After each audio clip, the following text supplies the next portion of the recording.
gente, muito boa noite. Eu agradeço muito vocês terem vindo.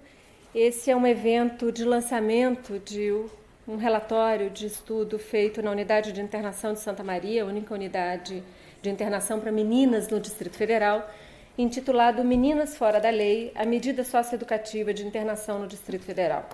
Essa pesquisa ela foi financiada pela Secretaria Nacional de Direitos da Criança e do Adolescente do Ministério de Direitos Humanos e realizada por meio de uma parceria com a Secretaria de Estado de Políticas para Crianças, Adolescentes e Juventude do Distrito Federal. Esse evento está sendo transmitido pela Escola Nacional de Socioeducação. Em particular, eu gostaria de agradecer a presença do Dr. Ricardo Pérez, que é da Secretaria do Ministério de Direitos Humanos, e do professor Bernardo Kippeling, que é daqui da Faculdade de Educação e um dos maiores especialistas nesse tema no Brasil.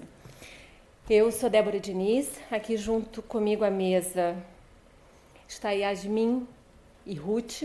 Nós estamos esperando mais uma apresentadora, que são meninas que eu conheci em Santa Maria e que nos últimos anos são pesquisadoras junto comigo nesse tema de socioeducação. Yasmin foi uma pesquisadora de iniciação científica de ensino médio aqui na Universidade de Brasília, até onde nós sabemos foi a primeira menina em uma unidade socioeducativa a ter sido pesquisadora do CNPq no Brasil. E ela esteve vinculada a nós e também Ruth no estudo que nós começamos lá dentro e continuamos aqui fora. Nós estamos organizando a apresentação em que eu começo dividindo com vocês como foi a trajetória de pesquisa, alguns dos resultados que nós encontramos, e as duas vão dividir comigo a voz hoje à noite. Esse foi um estudo que eu costumo provocar que ele não estava previsto em nenhum dos métodos de pesquisa. Os manuais de pesquisa que dizem como deve ser um estudo em ciências sociais dizem que nós devemos usar um gravador, ter um questionário, fazer perguntas, talvez fazer técnicas de observação. E todas essas técnicas de manuais foram as que me acompanharam a chegar em Santa Maria. Mas Santa Maria me provocou a fazer esse encontro, que motiva esse relatório de outra maneira. Quando eu ali cheguei, eu havia passado um tempo no que é o núcleo de atendimento integral, que é onde uma adolescente, quando é pega em um ato infracional, ela fica 24 horas nessa porta de entrada para o sistema.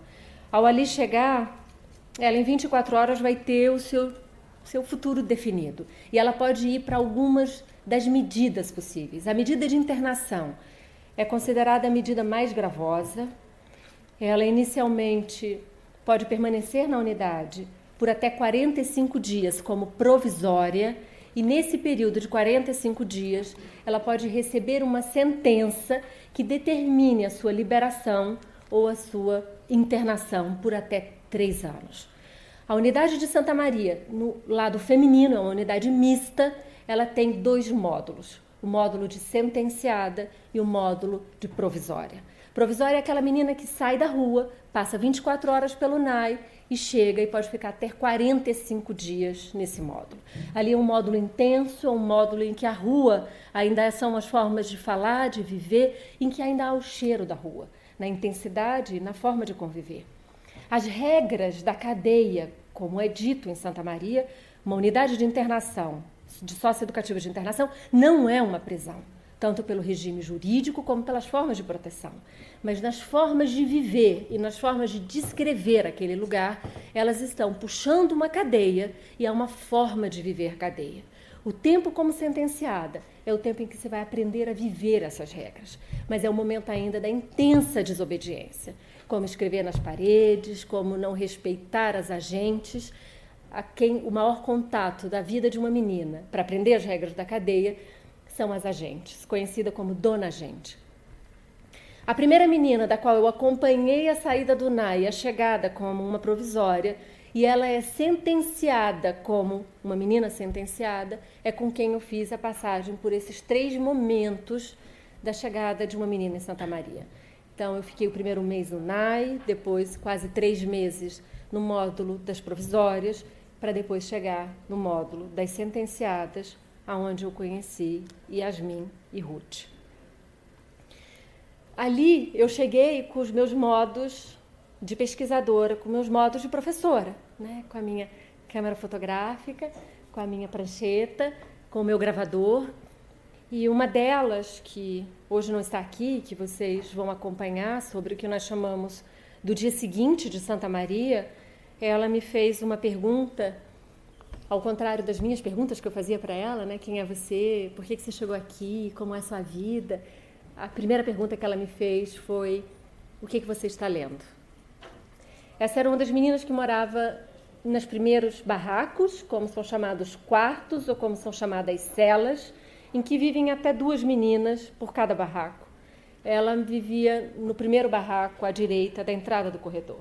Esse era um sinal, esse era o momento em que eu ainda andava nos módulos acompanhada de Dona Gente, eu ainda não andava sozinha, e a primeira pergunta que ela me fez foi o que eu estava lendo naquele momento. A minha resposta foi uma resposta, né, tentativa, o que eu estou lendo, o que eu vou dizer a essa menina, e eu que achava que fazia perguntas, ela me fazia. Ruth vivia quase no quarto em frente, e Ruth era uma das meninas que mais lia na biblioteca. A biblioteca de Santa Maria tinha um sistema de um carrinho que se distribuía livros. E a leitura me antecedeu, e foi a leitura de ficção que me acompanhou no encontro em Santa Maria.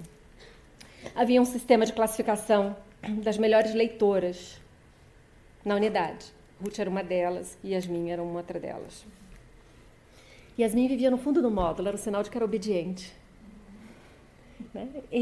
Mas quando essa menina me fez a pergunta sobre o que eu lia, aquilo mudou a minha forma de entrar e de me relacionar. Foi aí que nós passamos a trocar livros, nós escolhíamos livros, eu tinha a minha própria curadoria, elas tinham uma delas, e nós passamos a trocar cartas.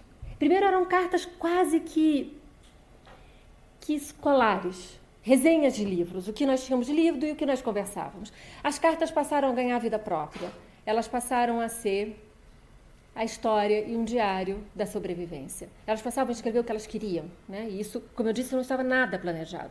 Essa imagem, então, era da forma com que nós trocávamos cartas. Eram sempre folhas amarelas e nós tínhamos envelopes coloridos, elas me escreviam e eu puxava um plantão. O meu tempo em Santa Maria foi o tempo de um plantão em um grupo de Dona Gentes, que era coordenado por Dona Lu, que também está aqui hoje. E esse grupo de agentes era que passou também a entender o que eu fazia e que passou a me permitir conviver com as meninas e as meninas comigo sem a intermediação da vigilância.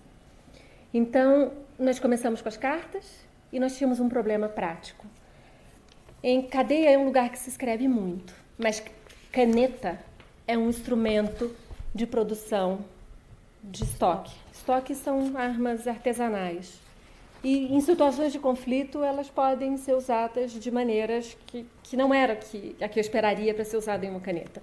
Então, nós tínhamos um problema objetivo. Elas queriam escrever, eu queria escrever, mas elas não tinham como escrever se não fosse no banho de sol.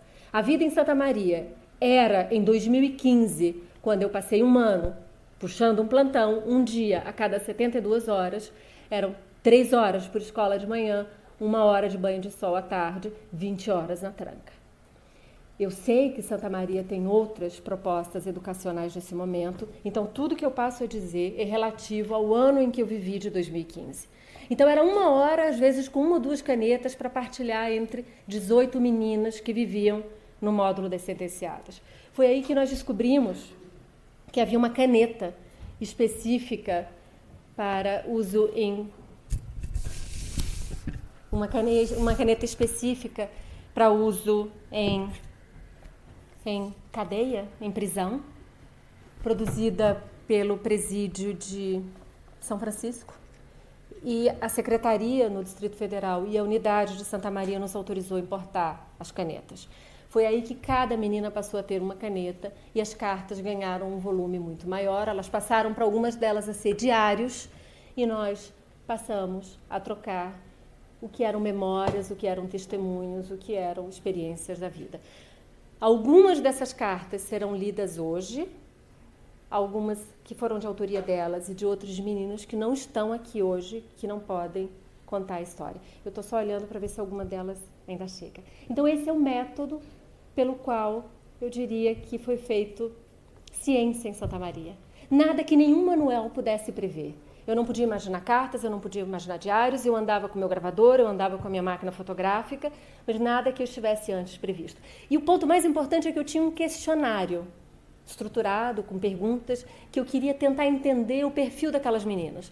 O questionário ele foi aplicado em torno do meu 6º mês em Santa Maria, e eu reapliquei o questionário já no 10º mês. As respostas foram radicalmente diferentes, especialmente sobre os temas muito sensíveis. Elas não tinham por que acreditar em mim, mesmo já com quase 6 meses ali, depois de uma convivência mais intensa. E de situações em que me colocavam à prova sobre qual era a minha convivência com o que se chama a massa, que é o contingente das meninas, foi que eu pude começar a ter um vínculo de maior confiança. Então eu queria apresentar a vocês quem são elas. Qual é o perfil dessas meninas? Vocês podem me dizer, eu já sabia disso, eu não precisava de uma pesquisa como essa para saber que elas são pobres, que se definem como negras, que elas são jovens, elas têm entre 14 e 18 anos, 12 de 18 meninas tinham essa idade, que estavam ali pelo tráfico de drogas. O tráfico de drogas, ele traz um dos maiores desafios do sistema socioeducativo. O tráfico de drogas é um trabalho infantil, e é uma forma de viver a vida. E essa traz uma das principais perguntas sobre esse sistema. Para onde essas meninas vão quando saem dali? Elas vão para essa mesma forma de viver a vida que era o do trabalho infantil e depois do trabalho, dos danos que elas passaram ali, da libertação delas. Juntas, elas tinham mais de 100 passagens por delegacias. Essa é a Francilene. Obrigada, Francilene. Você senta aí. Depois podia pegar a carta dela para dar ela. Deixa eu só... Desculpem, gente. Senta mais perto. Então, elas tinham mais de 100 passagens por delegacias antes de caírem ali. Esse é um ciclo importante de ser entendido. Algumas dessas meninas tinham vivido na rua, e é preciso pensar o que é viver na rua aos 13, 14, 15 anos. Eu peço muito a vocês que pensem o que é uma quase criança viver na rua. E a roda da delegacia passa muitas vezes. Outras medidas de meio aberto, que são chamadas de semi-liberdade, liberdade assistida, também passam nessa roda, até que um dia ela cai em Santa Maria como uma provisória e depois como uma sentenciada. E eu peço muito que vocês imaginem o que é aos 14, 15 anos, passar de 2 a 3 anos em uma cela.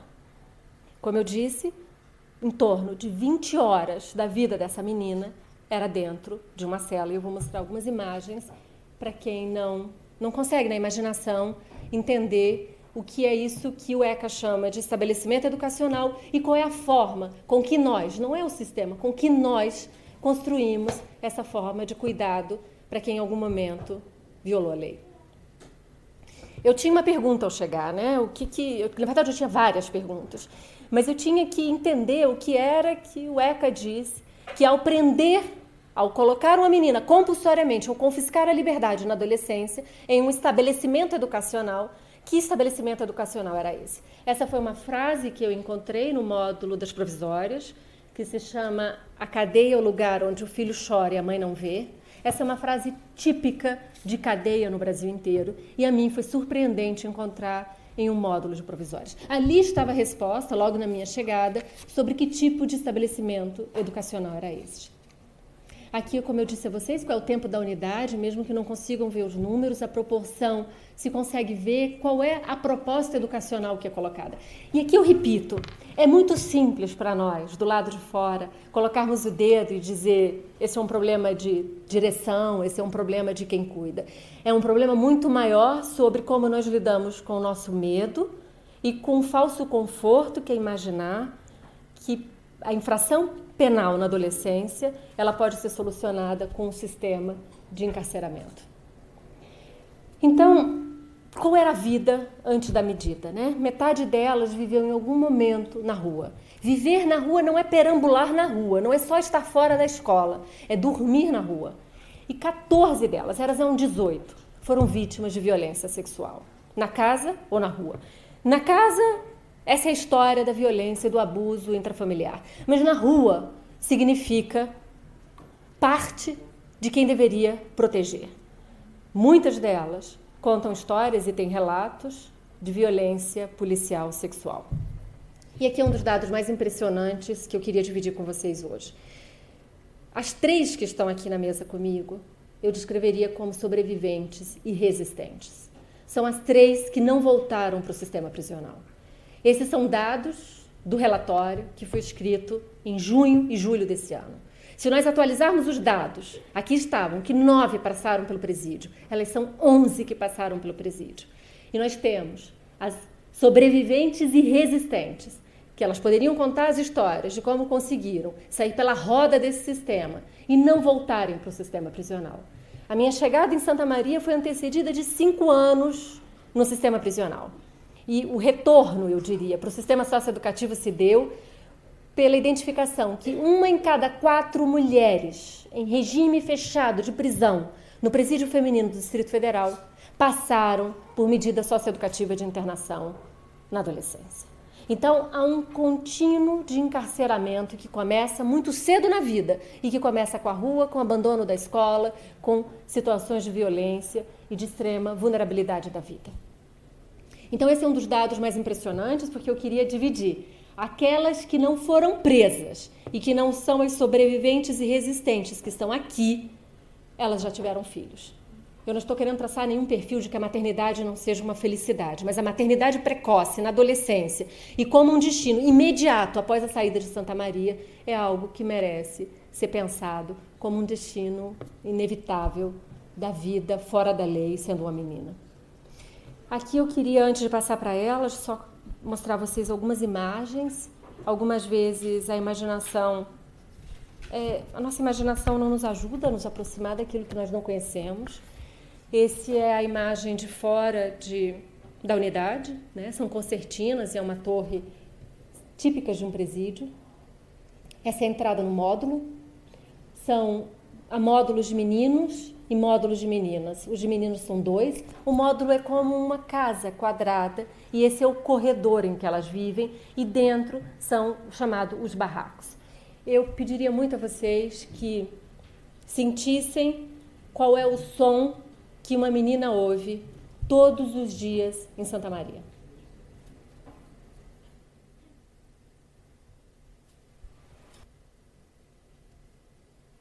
Vem aqui, Sinara. A dona do computador vem.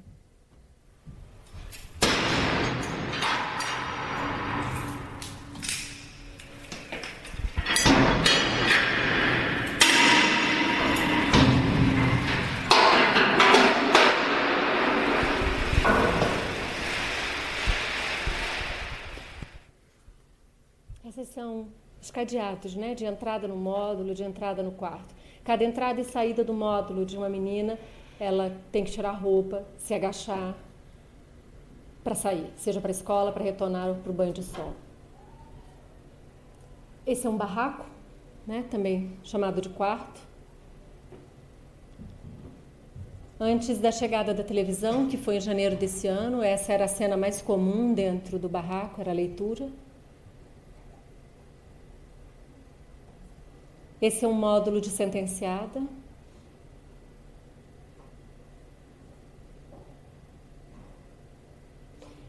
Esse é um dos quartos de uma dos barracos chamados de PD, que é, em geral, de isolamento disciplinar. Uma menina, quando ela chega, ela passa alguns dias sozinha nesse quarto para fazer adaptação. Essa é uma das imagens mais comuns. Um barraco de uma sentenciada não se tem uma ousadia de uma escrita na parede, mas essa é a imagem mais comum num barraco de provisória. E é o calendário da vida. É o calendário dos 45 dias. A contagem da vida é em torno das audiências, que podem vir a qualquer dia, a qualquer momento, e que podem determinar se ela vai para outra medida ou se ela vai definitivamente para o módulo das sentenciadas. Nada, nem ninguém submetido ao sistema penal como um adulto não conhece qual é o dia de sair de um presídio. Exceto as medidas de segurança que são dadas para as pessoas em sofrimento mental que cometeram alguma infração penal, o sistema socioeducativo impõe a uma menina que ela sabe o dia que ela entra, mas ela não sabe quando ela sai. Pode ser a qualquer momento daí a 3 anos. Os pareceres que são enviados ao juiz é feito a cada 6 meses e a vida é contada em torno desses pareceres ou dos benefícios de saída. Esse é o calendário típico de 45 dias, isso é a porta de ferro do barraco. Os deslocamentos de uma menina, seja para exames ou para qualquer coisa fora da unidade, é feita com algemas.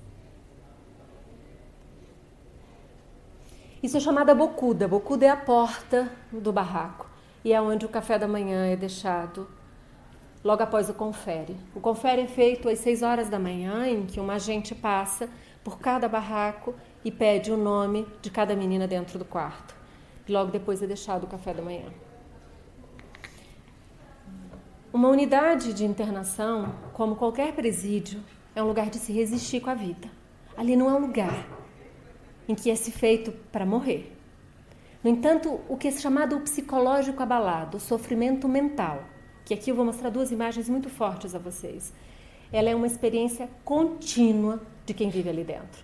E cabe essencialmente aos agentes, que são quem está no módulo 24 horas, resistir para quem procura morrer ali dentro.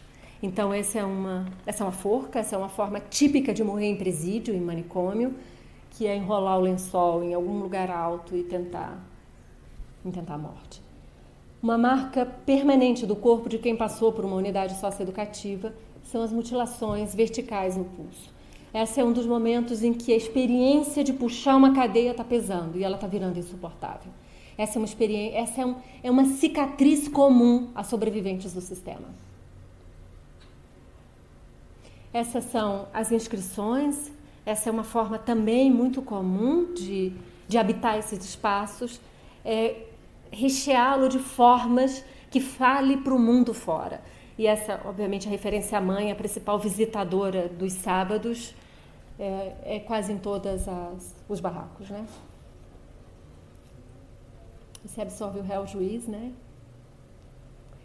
Essa daqui é uma cena, para mim, muito, muito, muito simplória sobre a alienação da vida. Numa lavanderia, nos módulos. A roupa é lavada no piso do próprio barraco. A roupa é secada assim. Então, depois de tentado apresentar a vocês, a entrar dentro da unidade, a conhecer um pouco da vida, eu queria que vocês ouvissem algumas das cartas que eu recebi. Algumas foram escritas por elas, algumas foram escritas por meninas que não estão mais aqui, né? Porque estão no sistema prisional. Podemos começar, Francilene? Você se apresenta. O microfone é esse que está ao seu lado, então você só precisa falar. Oi, sou a Francilene. Vou ler aqui. A menina perigosa. Eu sou aquela que dizem ameaçar a segurança pública. Sabe quem sou eu? Uma menina que desde pequena sonhava em ser feliz. Sonhava com uma casa bonita e uma família estruturada. Mas na medida em que fui crescendo, percebi que não bastava apenas sonhar. Para conseguir o que eu esperava da vida, precisei despertar para o mundo e lutar contra dragões. Acredite, há dragões no mundo. A vida é feita de lutas, e foi numa dessas lutas que eu perdi e me dei conta da realidade. Sabe de onde eu escrevo? Escrevo sentada em uma cama, chamada de jega, e ao meu redor só vejo grades e um corredor nebuloso que me causa arrepios. Escrevo de dentro da prisão, o maior dragão que já enfrentei. Vivo aqui há 1 ano e 8 meses. É a mesma rotina todos os dias. Acordo ao som de trancas e algemas. A voz que me desperta é a de agente que confere o meu corpo. Durmo com o barulho de grades sendo trancadas. Você deve se perguntar por que eu estou aqui. Estou aqui porque vendi drogas. A juíza me disse que sou traficante de drogas. Quando eu era criança, meus pais eram pobres. Minha mãe, uma trabalhadora humilde, passávamos necessidade. Na adolescência, acredite, eu queria um emprego honesto, mas não suportava mais viver na decadência de minha casa. Eu queria ir para a escola vertida, voltar da escola com amigas, mas sem sentir vergonha da miséria que era a minha casa. Não me ache tola, eu era só um adolescente que buscava autoestima e conforto. Foi fácil participar do tráfico de drogas, ele fazia parte da minha vizinhança. A minha história é comum aqui onde eu vivo. Há outras meninas com dramas maiores, algumas sofreram violências, outras foram abandonadas. Ouvi dizer que vocês querem reduzir a maioridade penal para 16 anos. Eu tenho 18 anos e me imagino agora no presídio. Não entendo de muitas coisas, mas posso lhe contar de minha vida. Eu, talvez, fosse entrar no crime ainda mais jovem. É terrível me imaginar ou imaginar outra menina aos 16 anos em um presídio. Aqui não é um lugar feliz, mas eu vou à escola todos os dias. No presídio, eu não teria nem esta chance de mudança. Quando eu for liberada, e espero que seja logo, eu espero não ser identificada como uma ex-presidiária. Quero poder começar a minha vida. Eu sei que você me ignora. Vivemos em uma sociedade preconceituosa. Mas sem prisão, meu nome não estará sujo. E quem sabe, eu poderei arrumar um emprego digno. Sem essa chance, meu único refúgio de sobrevivência seria o crime novamente. Se a maioridade penal tivesse sido alterada antes de eu ser presa, neste momento, eu não teria oportunidade de estudar e nem de lhe escrever esta carta. Tudo seria muito mais difícil e sem esperança. Eu sou mesmo tão perigosa para não merecer esta chance?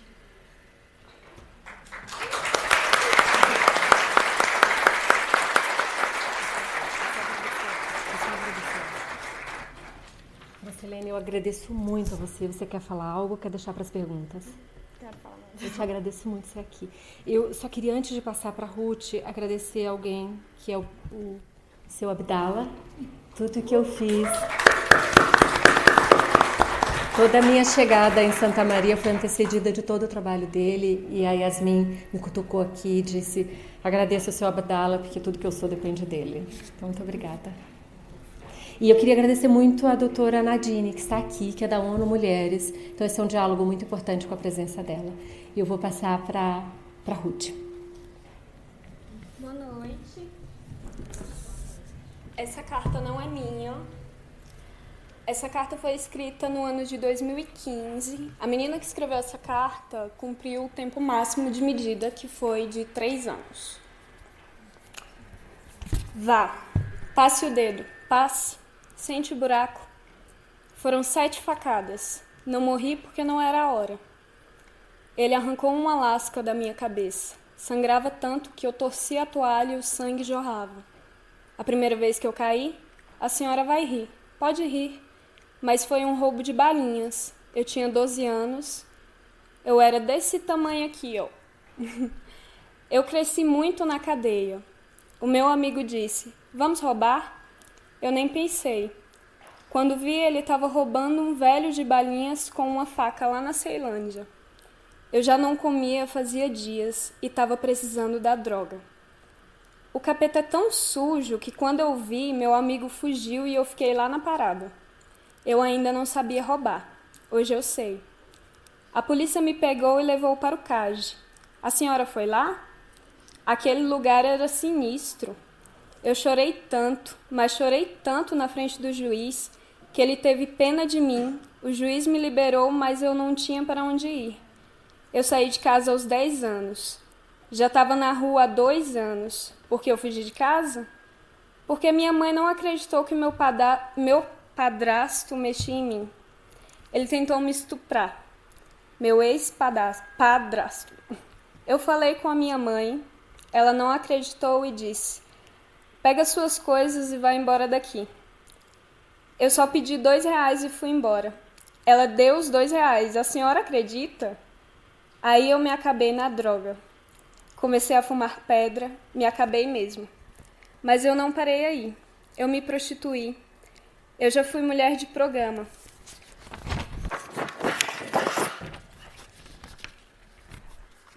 Muita menina aqui dentro já foi, só não confessa. Eu fazia programa desde os 12 anos. Começou assim. Os gados iam lá comprar droga, daí eles pediam pra gente ir tirar a roupa. Eu tirava a blusa, era mais R$10. Se eu ficasse nua, ganhava até 50. A história das facadas foi assim. Eu roubei um cara e os amigos dele vieram acertar um negócio comigo. Eles iam me matar. Só que um deles me quis em troca. A senhora imagina um cara feio? Pois é, imagine mais ainda. Ele era feio de dar nojo. Eu tinha nojo dele, muito nojo.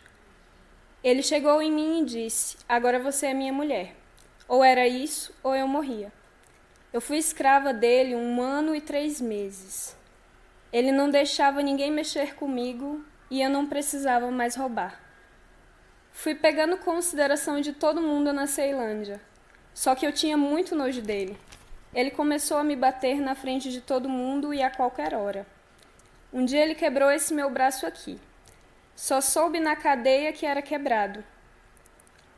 Um dia ele desapareceu. Eu achei que estava livre dele, só que ele voltou. A senhora acredita?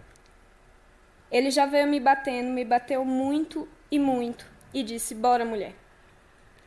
Ele não podia me ver com ninguém. Eu fui, mas eu me preparei para matar ele. Eu não gosto de revólver, a senhora sabe, meu negócio é faca. Tava com uma faca assim, pequenininha, escondida na mão. Eu descobri que ele era Jack, eu não sabia. Eu não tinha saído para investigar. O crânio dele estava jurado de morte. Eu ia acabar com ele, mas Deus é bom. Ele rodou e foi preso antes de eu matar ele. 17 anos no seguro. Ele era Jack. Ele disse que vai me pegar quando sair da cadeia. Quero só ver. Dizem que ele fala de mim na cadeia. Eu mando dizer: deixa ele vir na minha caçada, vai ganhar a bala.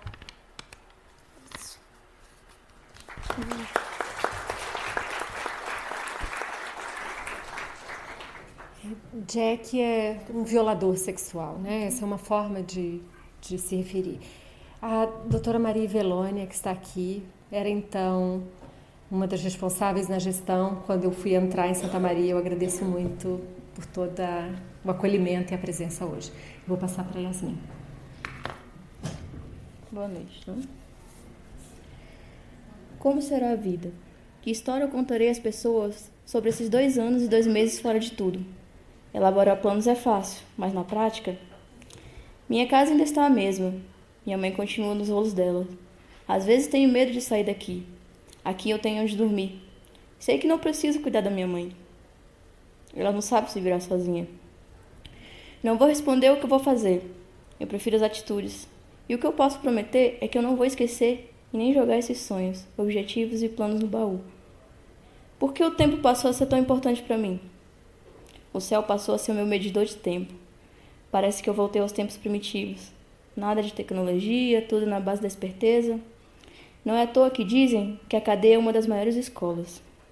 Eu vivo a agonia da espera. Eu estou numa espécie de inércia. E o cronômetro da vida está rodando na velocidade da luz e eu aqui fazendo origami. Eu vou precisar de um tempo para deixar de pensar e viver nesse lugar a todo instante. Acabo de chegar do primeiro saidão. Foi o primeiro em 2 anos e 2 meses. Andando na rua, eu automaticamente colocava a mão para trás. Eu não sabia seguir o tempo da rua. Aqui eu aprendi a ter noção das horas sem relógio. Manhã, tarde e noite. De manhã é aula, de tarde banho de sol. Do resto, ler, dormir e fazer origami. Só faltam 3 meses. Esse só nunca teve tanto sentido para mim. Eu tenho medo do próximo saidão. Medo. Nunca pensei que sentiria isso. Não sei como é viver na rua novamente. O barulho é grande, eu tenho medo dos carros. Hoje pensei no que farei quando sair. É estranho pensar que não viverei aqui para sempre. Teve momentos que eu pensei que nunca iria embora. Acho que isso se chama martírio. Eu acordo no mesmo horário, como a mesma comida, faço as mesmas coisas há 2 anos. Como eu vou sair daqui e correr atrás de estudos, dinheiro e organizar minha vida? Eu não sei ligar nenhum computador. Eu entrei aqui com 16 anos. Vou sair com quase 19. O mais difícil será aprender a conviver e cuidar da minha mãe de outro jeito. Eu só quero cuidar dela. Eu sempre fui a mãe dela. A cada saída eu fico mais perto da minha liberdade definitiva. Lógico que eu fico feliz, eu lutei por isso. Mas também sinto medo e insegurança. Os agentes aqui, eles estão apostando alto em mim. A senhora aposta alto em mim. E isso me deixa insegura. Se eu não passar no Enem, o que eu vou fazer da vida? Hoje eu não tive aula. Fiquei aqui pensando sobre o meu passado desde a infância. Eu não gosto de chorar, é um sinal de fraqueza. Fiz esse origami vermelho para a senhora me acalmar. Espero que goste.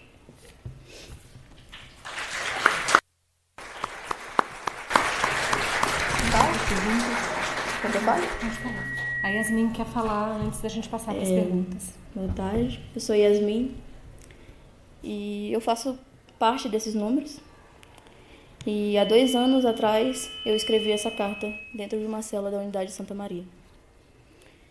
Eu sou uma das 2 meninas que hoje teve acesso ao ensino superior. Feliz, sim, mas não é um número ainda que, bom, e as outras meninas, aonde foram parar, né? E por que uma unidade de educação, dessas 18, apenas 3, agora 2, alcançaram essa tal ressocialização? E por que isso não veio de uma política do Estado? E se Débora não tivesse atravessado aqueles muros, eu estaria aqui hoje? Sabemos. Bem, a gente só quer dizer que a gente existe e também a gente quer um dia dizer que a gente está cursando medicina, cursando direito, psicologia, serviço social e que as meninas fora da lei também sonham. Tá? Obrigada.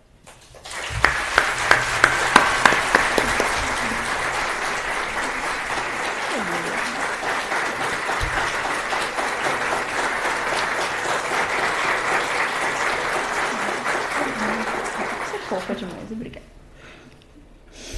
A gente pode passar para as perguntas. Como só tem microfone aqui, se vocês aceitarem vir até aqui fazer a pergunta ou fazerem por escrito, a Senara está ali, a gente ia adorar ouvir o que vocês quiserem conversar com Francilene, com Yasmin e com Ruth.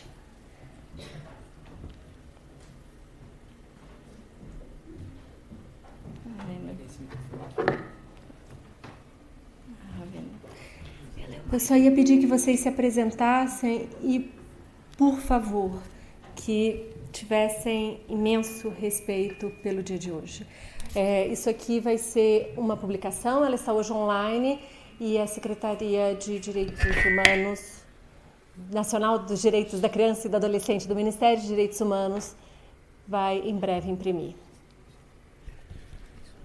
Boa noite a todos. Eu me chamo Ravena. Eu também fui uma menina fora da lei. Sou egressa do sistema e hoje eu vim aqui só parabenizar, porque há um tempo eu sou educadora nas unidades de internação e a Yasmin e a Fran foram minhas alunas. E eu estou muito emocionada de vê-las aqui hoje, nessa postura, nessa posição, porque nós não somos exceções e a gente não vai permitir que nós sejamos. Muito obrigada, professora, pelo seu trabalho, por acreditar na gente, porque muitos não acreditam. Quem está do nosso lado desacredita. Eu estou extremamente emocionada, porque ver isso aqui, gente, é uma coisa rara. Eu passei pelo sistema, elas passaram pelo sistema e nós estamos aqui juntas. E vamos dizer que a gente não vai desistir, né? Parabéns, Yasmin, você está me enchendo de orgulho. Parabéns, Fran, parabéns, Ruth. Parabéns. Muito obrigada. Eu tinha que falar, não quero perguntar nada, eu só quero parabenizar vocês. Muito obrigada por tudo. Vou pegar uma cadeira para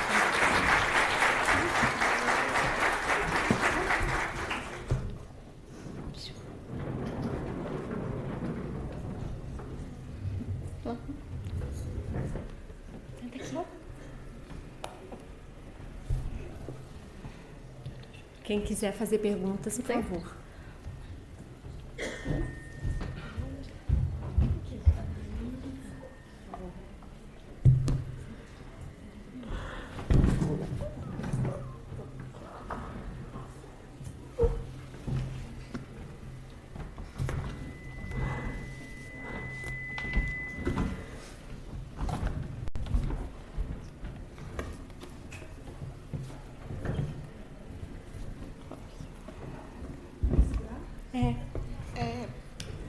Boa noite. Meu nome é Virgínia.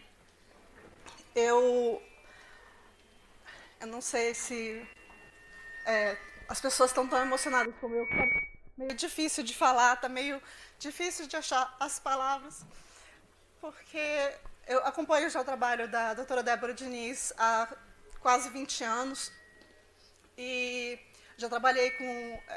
eu sou formada em Direito, eu trabalhei já com o sistema carcerário e eu tenho uma sensação de que nós, como sociedade, como Estado, falhamos demais.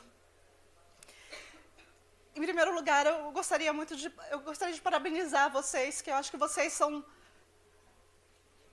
vencedoras, vocês são pessoas que vocês passaram pelo inferno e saíram como anjos, que hoje estão aqui, que estão mostrando que é possível trilhar um novo caminho.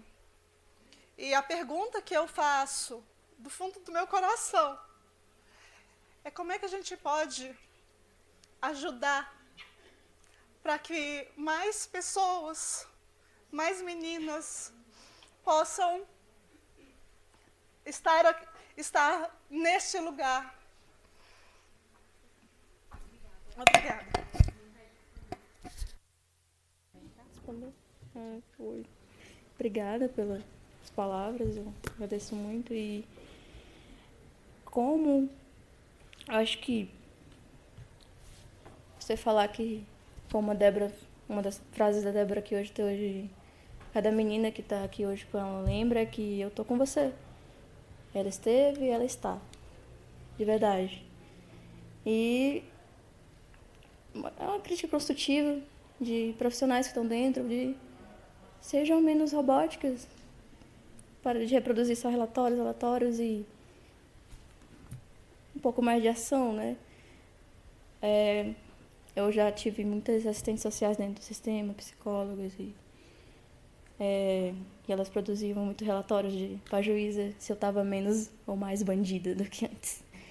E aí, esse relatório foi para a juíza e foi.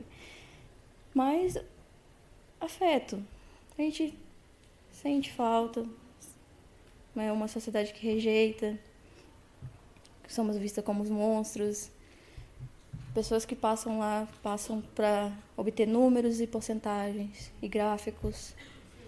E até no começo eu falo para a Débora que a gente meio rejeitou ela, porque a gente falou, é só mais uma pesquisadora, vem aqui, faz perguntas e não liga para respostas. Aí vai transformar isso em gráfico, vai apresentar os estudos e quais somos nós no final, né?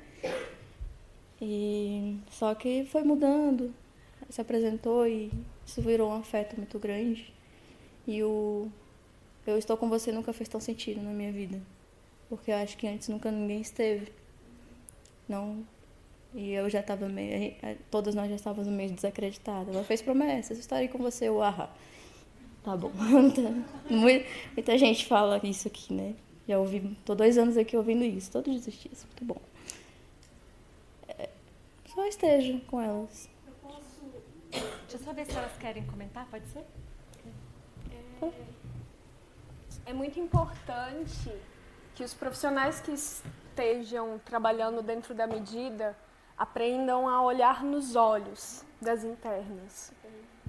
Enxergarem cada uma na sua individualidade como ser humano.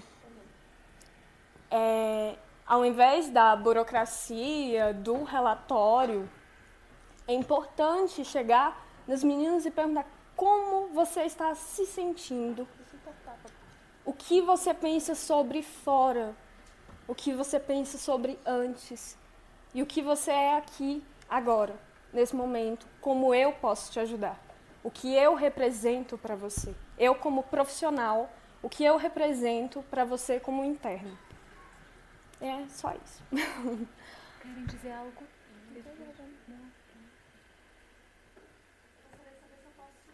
Dar um abraço em vocês. E a gente pode, claro, se alguém tiver mais alguma pergunta. Tem uma fila aqui. Ah, então, por favor, enquanto ela dá o abraço, a gente vai ouvindo. Tá certo. Bom, boa noite. Eu me chamo Letícia, eu faço um trabalho voluntário na Casa de Semi-Liberdade Feminina, lá no Guará. E a Semi-Liberdade, a Semi-Liberdade, ela conversa muito com a internação e, enfim, com os outros setores, né? E eu trabalho lá junto com a assistente social, né? E a gente, algumas vezes, em dias pontuais, nós fomos lá na unidade de internação de Santa Maria fazer atendimento com as meninas, né? Isso agora, esse semestre. E num desses atendimentos, claro, tipo, várias reclamações, né? Lá de dentro e tal. E uma delas foi que elas não estavam tendo aula. Tiveram uma aula semana passada, talvez iam ter uma na outra semana. E aí a gente perguntou, por quê? Falta de professor e tal. Aí a resposta foi, não, os agentes que não levam a gente. Não tem agente para levar a gente. E assim, sendo que a escola fica dentro do módulo, né? Assim, 2 minutos andando do quarto delas, 5 minutos, sei lá. E não tinha agente para isso. E aí a minha pergunta enquanto vocês estavam lá em 2015, eu queria saber se era assim também ou se era mais regular as aulas e as atividades, porque também outras, quando tem oficinas, né, que acho que vou falar daqui a pouco lá, nem todas são liberadas para fazer oficina e tal. E aí eu queria saber como que era em 2015, quando vocês estavam lá. Obrigada. Antes da unidade de Santa Maria, tinha a unidade do Recanto das Emas. A gente fazia parte do módulo 2 do Recanto das Emas e fomos transferidas para Santa Maria. Ou seja, a gente meio que inaugurou Santa Maria. A gente chegou lá, não tinha ainda tudo montado. Então a gente chegou, ainda estava sem estrutura alguma, entendeu? Fomos as primeiras a chegar. Ainda estava meio que uma construção. Tinha pedreiros ainda, materiais de construção. Então, para a gente que chegou nessa, ainda falta de estrutura, ainda eram as novas unidades que estavam começando, estava tudo começando. A gente não pegou ainda um bom momento, assim, da unidade. Então, quando começou a ter as aulas, a gente tinha... Só que para a gente se deslocar até a escola, tinha uma série de fatores, que uma delas é a segurança, né? Que é os agentes. E às vezes não tinha gente suficiente para deslocar todas as meninas ou todos os meninos. E pelos sinais, eles também garantem a proteção dos agentes. Então, às vezes, a gente não tinha regular, não. Às vezes tinha, às vezes não tinha, às vezes tinha todo dia, aí outra semana não tinha. E era prejudicial essa falta de junção do pedagógico e da segurança. Aí eu não sei se o que influenciou foi também a gente ter chegado na época da inauguração, tudo, ou é um problema estrutural do sistema, entende? Mas regular, sim. Não, mas também. Mais alguma coisa? Falar do CAJ? Eu acho eu vou voltar um pouco mais atrás no texto. E vou falar sobre o CAJ, que foi o lugar onde eu cumpri minha medida socioeducativa por 2 anos e 11 meses. E eu não me recordo de nenhum dia da minha medida ter ficado sem atividade, seja profissionalizante ou na escola. Nenhum dia. Nenhum. Tanto que esse processo pedagógico que foi realizado comigo foi fruto desse trabalho, que era todos os dias. E o dia que eu me recusava, eu ia pra tranca. Então eu preferi ir pra escola, né? Também. Ficar no castigo não dava, né? Então era melhor estudar do que ficar vendo a parede riscada. Então, nesse período, eu não me recordo. Se alguém que tiver aqui, eu já vi algumas pessoas que são da época do CAD aqui, pode até me corrigir. Mas eu não lembro que isso existia. Essa falta de atividade da escola. Não me recordo disso. Quem mais?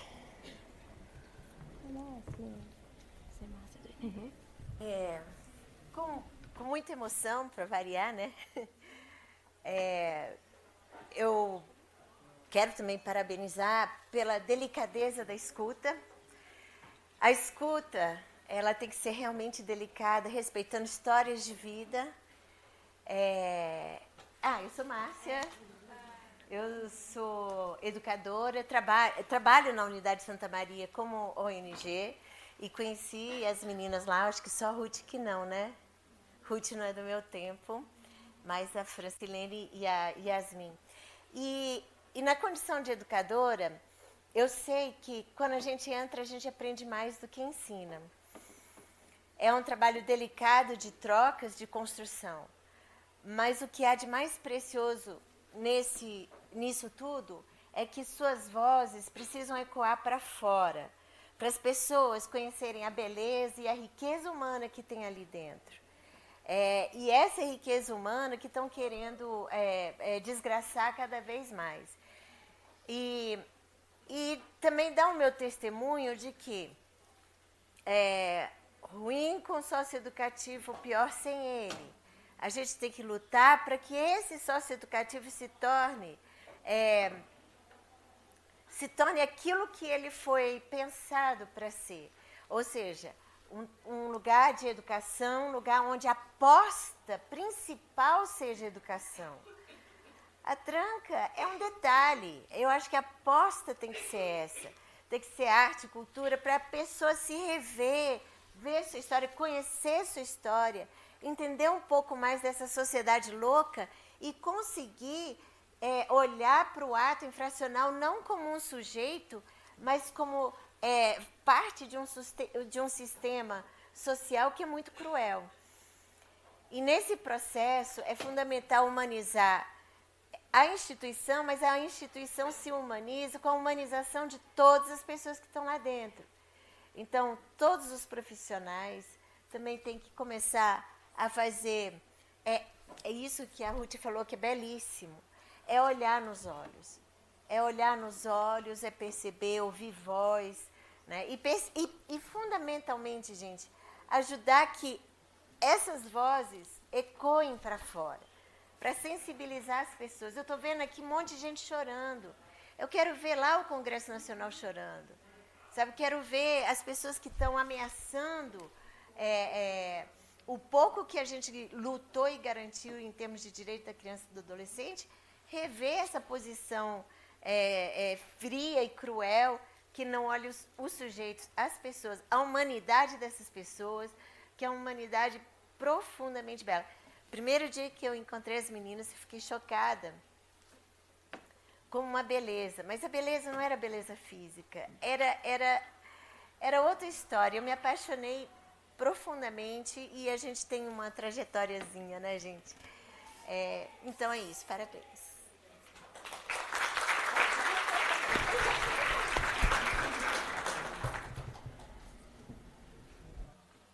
Olá, boa noite. Meu nome é Fernanda, sou assistente social. Trabalho no sistema socioeducativo com os meninos. E eu vim aqui fazer uma revelação para a mesa, que eu desisti de trabalhar com as meninas por conta de uma delas que está nessa mesa hoje. E para trabalhar no sistema socioeducativo, ou você tem sangue de barata ou você tem sangue no olho, né? Eu tenho no olho.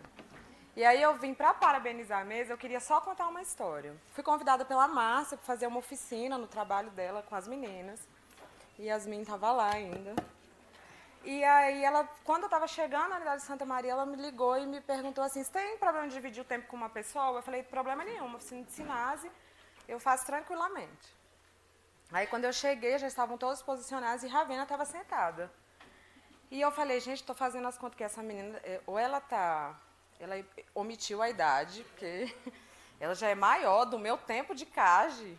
Não é possível uma coisa dessa, assim, tem alguma coisa errada. Eu já fiquei super tensa dentro daquela unidade hostil e tensa, né, que é.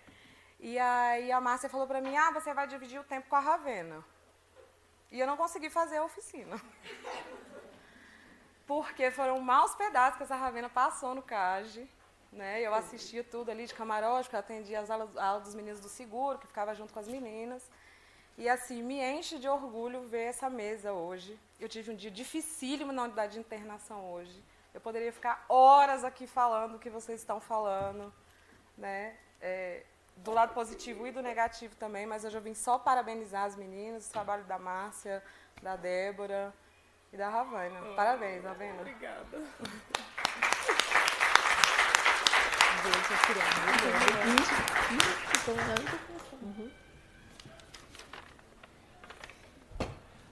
Boa noite, gente. Boa noite, pessoal. Não. Tá difícil? Desculpa. Vou ficar mais próximo aqui. Boa noite a todos e todas. Boa noite, meninas da mesa. Eu sou o Jaime. Eu poderia me apresentar de uma forma... Eu vou tentar falar, sabe? Porque esse tema pra mim é muito sensível, me dói muito. E eu tô bem ali com um nó na garganta. Eu falei, vou lá falar um pouco, vou tentar, mas tá muito difícil. Eu vou tentar me expressar, mas tá muito difícil.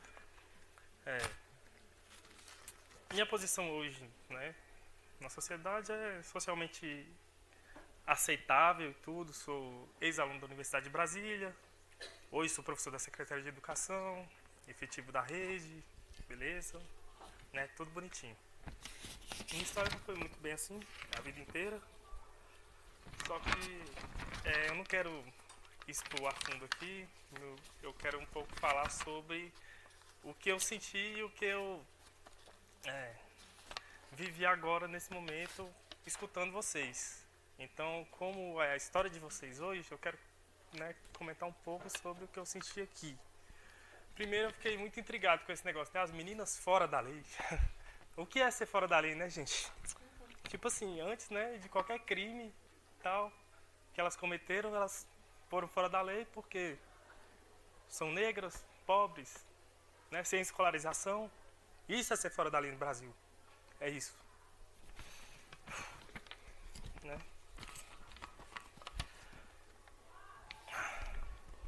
Tá muito difícil pra mim, viu, gente? Tá muito difícil mesmo. O nó na garganta tá muito grande. Até eu queria parabenizá-las por essa coragem que vocês tiveram de estar aqui à mesa, de estar expondo a história de vocês, expondo a vida de vocês, que isso é muito difícil, isso é muito dolorido, isso eu sei, eu entendo a dor que vocês sentem, né?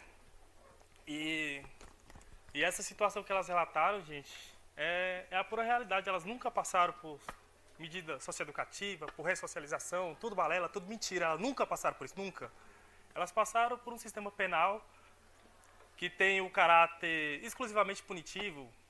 O restante é tudo conversa para boi dormir, é o que vocês quiserem, mas não é ressocialização, não é reeducação, porque o sistema não é feito para isso. O sistema é feito para punir preto, pobre, sem escolarização e que não tem muita perspectiva de vida na sociedade. É isso que eles querem. Eles querem nos ver trancados, eles querem nos ver perdendo a vida lá dentro. É isso que querem. Porque se não quisessem, faria diferente, porque é possível fazer diferente. Todo mundo sabe o caminho da ressocialização. O caminho da ressocialização ele passa pela educação. Não tem outra fórmula mágica, não tem o que discutir, não tem o que falar. O caminho da ressocialização passa pela educação. Se não for educação, se quiser inventar outro caminho, é conversa, é mentira, é só para enganar, é só para a gente ficar quietinho nas nossas casas e dizer, não, as coisas estão funcionando, mas é tudo mentira. Quando, eu esqueci o nome ao lado dela, que leu a primeira carta, quando a Francilene falou da questão de ex-presidiária e tudo, eu acho que nós, como gente, como seres humanos, nós nunca devemos concordar com esse termo, concordar com a situação, porque isso é o formato da gente perpetuar a pena, é o formato da gente fazer com que nunca se desprendam dessa situação que foi passada pela vida delas, independente de ser menor ou maior. A situação de ex-presidiário perpetua. Oi? Porque tem mais gente na fila. Eu vou concluir.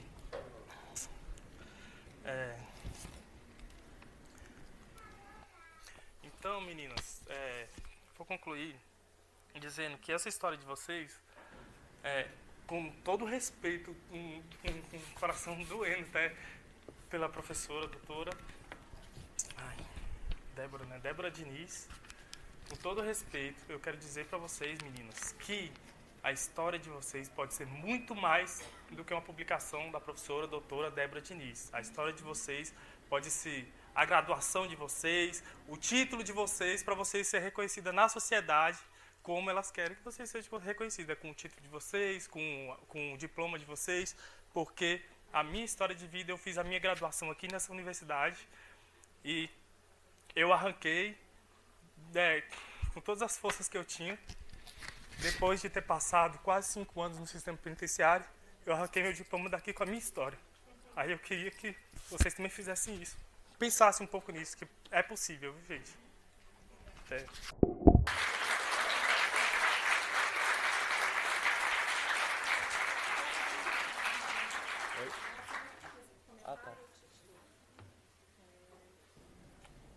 Obrigada pela fala e, assim, podemos ser mais do que uma publicação, claro. Hoje eu faço serviço social, estou no 4º semestre, hoje faz psicologia.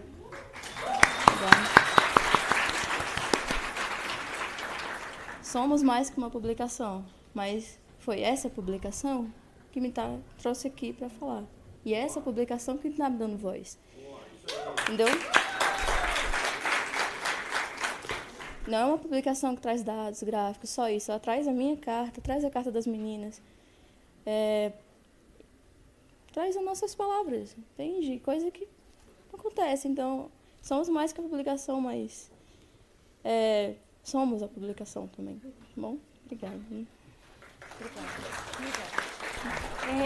Só antes de eu te passar, só que eu queria fazer um pedido imenso antes que as pessoas, por alguma razão, saiam. Não é fácil para nenhuma das 4 que estão aqui hoje colocarem um rosto para algo que vai sair no Brasil inteiro. Elas têm uma vida, elas têm uma biografia, e algumas delas é a primeira vez que elas estão falando, e elas começaram a passar bilhetes assim para mim, assim, ali tem uma vizinha minha, ali tem uma menina não sei o quê, que não sabia quem eu era. Então eu queria pedir imenso respeito a vocês pela história que vocês estão ouvindo hoje. Algumas de vocês são colegas de sala delas que vocês nunca souberam qual era a história delas. Elas têm muito orgulho de estarem aqui hoje. Mas eu pediria, em nome de cada uma delas, imenso respeito pelo que vocês ouviram hoje. Nós não estamos aqui para fazer nenhum escândalo sobre histórias individuais, mas é um testemunho de algo muito maior e de outras meninas que estão hoje no sistema e que vão continuar passando por ele. Então eu pediria, em nome delas 4, esse respeito pelo dia de hoje, pelo que vocês estão ouvindo. Eu passo para você.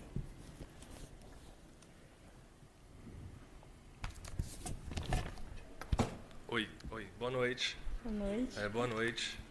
Bom, primeiramente eu gostaria de parabenizar a todas pela... meu nome é Danilo. Primeiramente eu gostaria de parabenizar pela história de vitória de vocês mesmos, de conquista. Vocês foram contra o próprio sistema e saíram vitoriosas, e isso acho que já é digno de aplausos. Parabéns.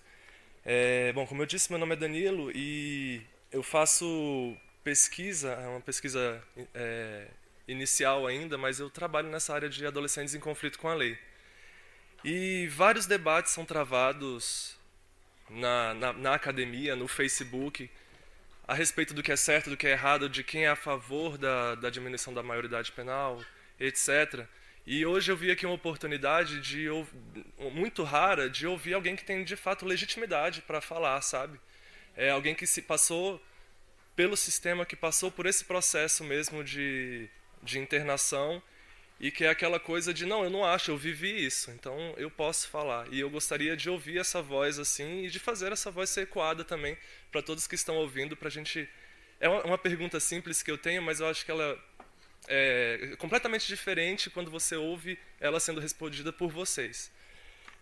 Enfim, minha área é do direito, então eu vou ter que falar um pouquinho do juridiquês aqui, mas é uma coisa simples. A própria Constituição Federativa do Brasil, a Constituição de 88, e o ECA, que é o Estatuto da Criança e do Adolescente, eles reconhecem a infância e a adolescência como fases especiais de desenvolvimento da existência humana, e que por isso eles necessitam de uma atenção especial por parte da família, por parte da sociedade e também por parte do Estado. A pergunta que eu tenho para vocês é muito simples, pode ser respondida até com sim ou não. Eu gostaria de ouvir se vocês acham que essa prerrogativa, se ela foi presente na vida de vocês, se de fato vocês tiveram todas essas necessidades para serem inseridas na sociedade, se isso foi suprido para vocês por parte do Estado.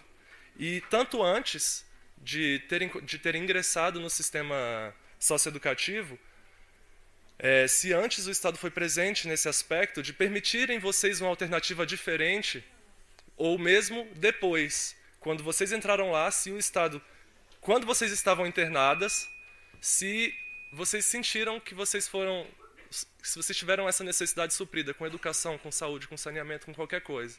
Essa é a minha pergunta. Antes de eu vou passar para ela, eu só queria dizer que a gente tem mais 4 pessoas, aí a gente termina para não se estender demais, tá? Então, quem vai responder? Yasmin? Respondo? Eu posso responder.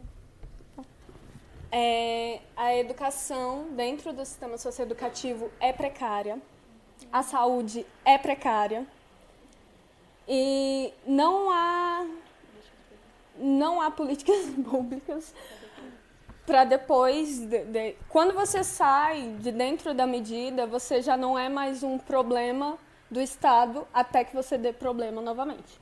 Então, você tchau. Fechou-se as portas, não importa quem vai ser você. Se você voltar, você vai encontrar uma cama de novo, uma algema de novo, um quarto de novo. Tudo está lá. Não há... O Estado, ele não oferece absolutamente nada que garanta um futuro para as meninas. Nem saúde, nem absolutamente nada. E é isso. A partir do momento que você sai de lá, você já não é mais um problema dele. Finish. Quer falar, Yasmin? Não falo. Então, podemos ir para os próximos? Obrigado. Nada. Quando você quiser, você me fala. Vocês dois, tá?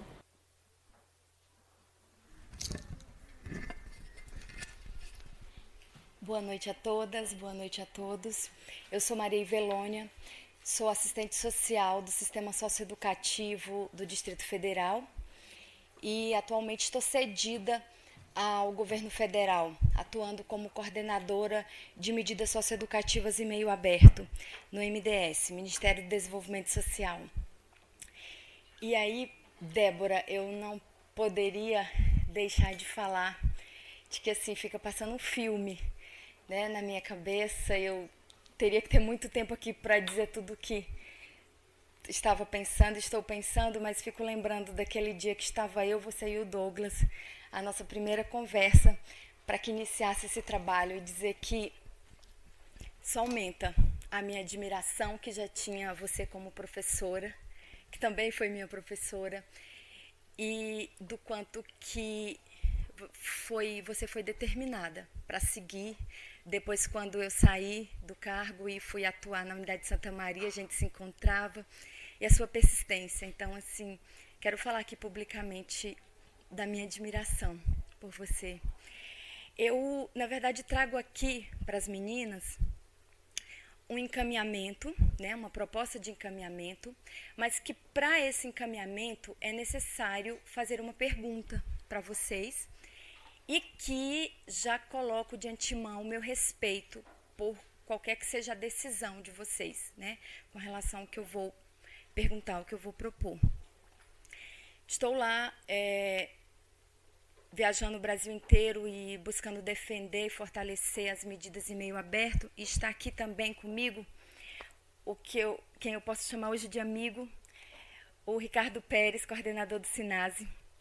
E nós temos passado dias muito difíceis, que assim como tantos servidores que aqui estão e tantas pessoas que não estão aqui, mas que fazem parte desse processo de luta por garantia de direitos, nós temos passado no governo federal dias muito difíceis com relação a leis de redução da idade penal, proposta de lei para aumentar o tempo de medida. Estamos agora lá no MDS com uma proposta de expansão do atendimento de medidas em meio aberto para fortalecer esse atendimento e diminuir, consequentemente, o número de adolescentes cumprindo medida de internação. Então, estava conversando ali com o Ricardo E a nossa proposta é que nós já levamos para os deputados e, enfim, para quem quer que seja, a gente já levou várias propostas, já fizemos estudos, inclusive dizendo de custos, do quanto que vai custar para os cofres públicos aumentar o tempo de medida de internação. E mesmo assim ainda está uma luta muito grande. E a gente pensou, né, estava ali conversando com ele, e é esse o encaminhamento, que se vocês concordarem, nós gostaríamos de que vocês pudessem entrar junto conosco nessa militância para que a história de vocês pudesse ser uma das muitas que a gente pode ter daqui para frente. Eu sei que às vezes, por vezes, isso pode expor, pode ser difícil, mas a gente queria ver se vocês podiam se juntar a nós nessa proposta de estar aí militando contra essas leis, com essas propostas de lei, e junto conosco nessa proposta de melhorar o meio aberto, de fortalecer o meio aberto, seja utilizando as cartas, né? Seja mesmo com a presença de vocês, que inclusive amanhã a gente tem uma reunião com o CNJ, Ministério Público, Secretaria de Educação, Secretaria de Saúde, que aqui também está um militante na causa do socioeducativo. Então, a pergunta é essa, se vocês acham que é possível estar conosco, juntando forças a essas pessoas, esses profissionais que estão lá no governo federal nessa militância, ou se não puderem pessoalmente, né, estarem lá, mas que a gente possa utilizar esse material para fazer essa sensibilização. É a minha pergunta. Quer responder? Presente. Vamos junto, com certeza. Claro. Sim? Sim, pessoalmente. Eu, pelo menos, posso pessoalmente. Não tenho vergonha da minha história. Vamos lá. Sim. Podemos, Fábio? Olá, boa noite a todos e a todas. Eu sou Fábio Félix, sou assistente social do Sistema Socioeducativo. Estou muito feliz de estar aqui, participando desse momento e ouvir essas experiências. A gente tem acompanhado esse trabalho, que eu acho que tem sido um trabalho, um dos principais trabalhos hoje, de sensibilização e de apresentação do que é aquilo que a gente vive dentro do sistema socioeducativo, né? Além dos depoimentos, né, de diferentes depoimentos em diferentes lugares que a Ravena tem feito nesse último período, que eu acho que contribuem um pouco para a gente apresentar, desnudar uma área tão complexa e uma área, como a Fernanda Granja falou aqui anteriormente, tão difícil da gente trabalhar cotidianamente, né? Uma área onde a gente vivencia essas violações de direitos constantemente. E nesse ambiente que a gente vive no governo federal, no Brasil, de recrudescimento do Estado penal, né, de apelo punitivo, de apelo fundamentalista do ponto de vista religioso, do ponto de vista punitivo, eu acho que é fundamental um momento como esse. Um momento para a gente se sentir, se olhar e pensar que isso que vocês estão apresentando para a gente, essa simplicidade, isso é defender direitos humanos. Isso é dar as caras para defender o direito das pessoas. É essa possibilidade, é essa oportunidade que a gente queria dar para o sistema socioeducativo, para o sistema carcerário. Um sistema abandonado. E já foi citado aqui anteriormente que tem duas medidas muito graves. E aí eu acho que é importante aproveitar, professora Débora, esse momento hoje a gente tem várias pessoas, né, da sociedade civil aqui, né, ex-internas que hoje são estudantes e que se colocam nessa luta com possibilidade, estudantes da universidade.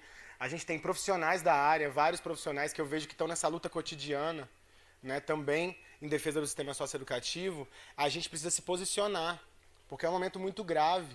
A gente, em 2014, achou que a gente tinha feito muito na luta pela derrubada do CAGE. Quando o CAGE caiu, aquilo foi um orgulho para muitos profissionais, para muitos militantes, mas a gente sempre repete que a alma penada do CAGE parece que está percorrendo as outras unidades socioeducativas e aquele espírito da repressão continua pautando a lógica de funcionamento da área.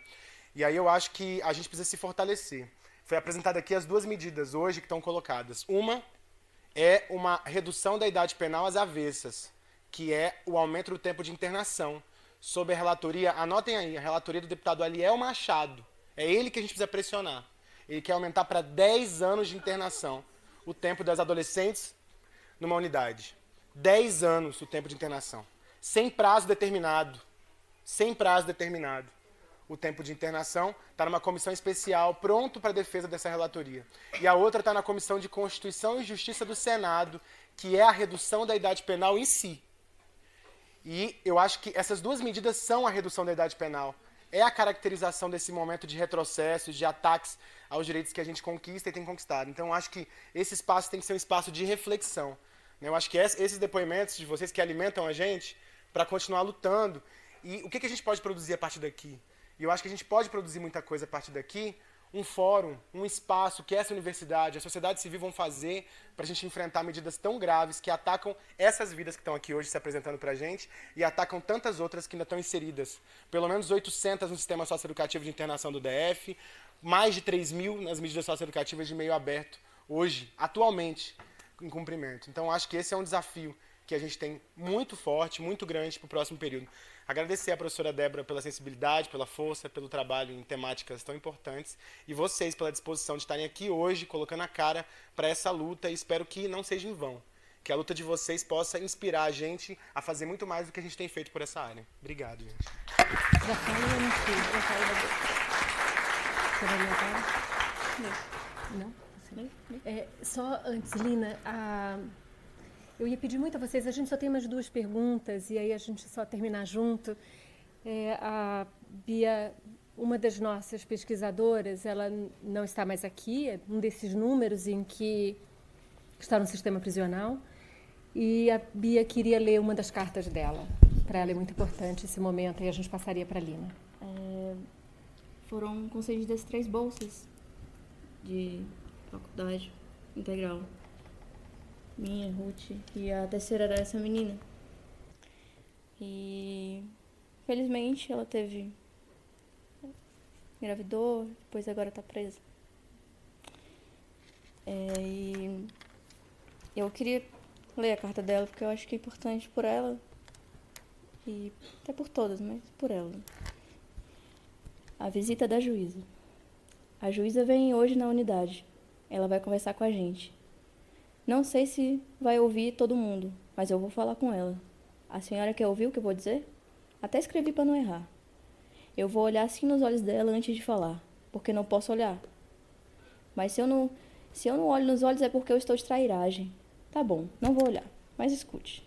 Eu vou começar agradecendo a disposição dela e depois vem as perguntas.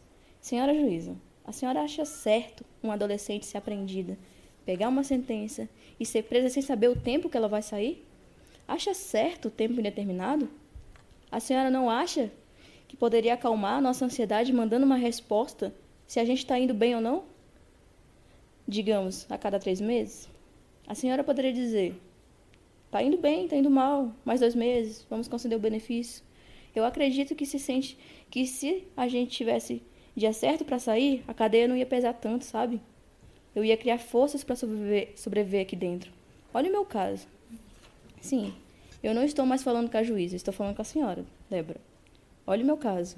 A cadeia está pesando. Eu já estou aqui há 21 meses e 15 dias. Eu fiz 18 anos aqui. Eu sou de maior. Peraí, tenho mais coisa para a juíza. A senhora vai me desculpando, mas a senhora escreve sobre a gente sem conhecer a gente. A senhora não me acompanha. A senhora não acompanha o adolescente para saber o que passa na cabeça dele. Entendo que a vida da senhora é corrida, é muita internação, é muita semi-liberdade, tudo só para a senhora. Mas por que não tem mais 3 ou 4 juízes? Daí a senhora poderia nos visitar mais e conversar com a gente. Se eu sei quantos adolescentes estão em medida, 850 é muita gente. Mas as equipes da juíza deveriam acompanhar melhor a gente. Por que eu não posso dizer isso, se é verdade? Tá bom, vou começar de novo. Tenho só uma pergunta. Então, doutora, qual é o assunto? A ideia do sistema socioeducativo é ressocializar o adolescente na sociedade. E, na sua opinião, o que a Internação de Santa Maria fez para ressocializar o adolescente? Por que essa pergunta não é boa? Eu sei que eu tenho que ser educada, mas o que eu faço aqui o dia inteiro? Eu não acredito que comida é suficiente para tirar o adolescente do crime ou das ruas. Eu vou sair daqui do mesmo jeito que eu entrei. Peraí, não vai embora. Eu tenho uma pergunta. Sim, de quem é a responsabilidade por ressocializar os adolescentes. Tá vendo?